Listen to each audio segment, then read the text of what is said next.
نحمده ونصلي على رسوله الكريم اما بعد فاعوذ باللہ من الشیطان الرجیم بسم اللہ الرحمن الرحیم۔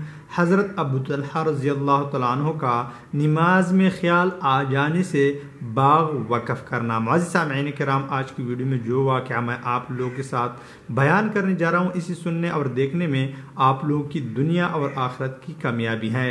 حضرت ابو طلحہ رضی اللہ تعالیٰ عنہ ایک مرتبہ اپنے باغ میں نماز پڑھ رہے تھے۔ ایک پرندہ اڑ رہا اور چونکہ باغ گنجان تھا اس لیے اس کو جلدی سے باہر جانے کا راستہ نہ ملا۔ کبھی اس طرف کبھی اس طرف اڑتا رہا اور نکلنے کا راستہ ڈھونڈ رہا تھا۔ ان کی نگاہ اس پر پڑی اور اس منظر کی وجہ سے ادھر خیال لگ گیا اور نگاہ اس پرندے کے ساتھ پر پڑتی رہی۔ دفتن نماز کا خیال آیا تو سہو ہو گیا کہ کون سی رکعت ہے۔ نہایت قلق ہوا کہ اس باغ کی وجہ سے یہ مصیبت پیش آئی کہ نماز میں بھول ہوئی۔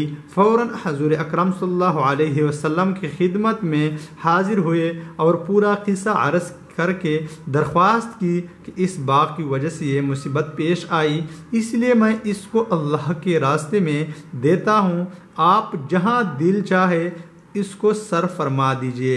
اسی طرح ایک اور قصہ حضرت عثمان رضی اللہ تعالیٰ عنہ کے زمانے خلافت میں پیش آیا کہ ایک انصاری اپنے باغ میں نماز پڑھ رہے تھے۔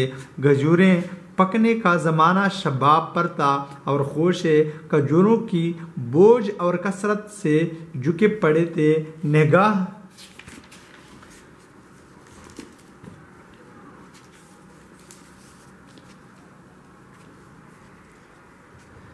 نگاہ خوشوں پر پڑی اور کھجوروں سے بھرے ہونے کی وجہ سے بہت ہی اچھے معلوم ہوئے۔ خیال ادھر لگ گیا جس کی وجہ سے یہ بھی یاد نہ رہا کہ کتنے رکعتیں ہوئیں۔ اس کے رنج اور صدمہ کا ایسا غلبہ ہوا کہ اس کی وجہ سے یہ ٹھان لی کہ اس باغ ہی کو اب نہیں رکھنا جس کی وجہ سے یہ مصیبت پیش آئی۔ چنانچہ حضرت عثمان رضی اللہ تعالیٰ عنہ کی خدمت میں حاضر ہوئے اور آ کر عرض کیا کہ یہ اللہ کے راستے میں خرچ کرنا چاہتا ہوں، اس کو جو چاہے کیجیے۔ انہوں نے اس باغ کو 50,000 درہم میں فروخت کر کے اس کی قیمت دینی کاموں میں خرچ فرما دی۔ یہ ایمان کی غیرت ہے کہ نماز جیسی اہم چیز میں خیال آ جانے سے 50,000 درہم کا باغ ایک دم صدقہ کر دیا۔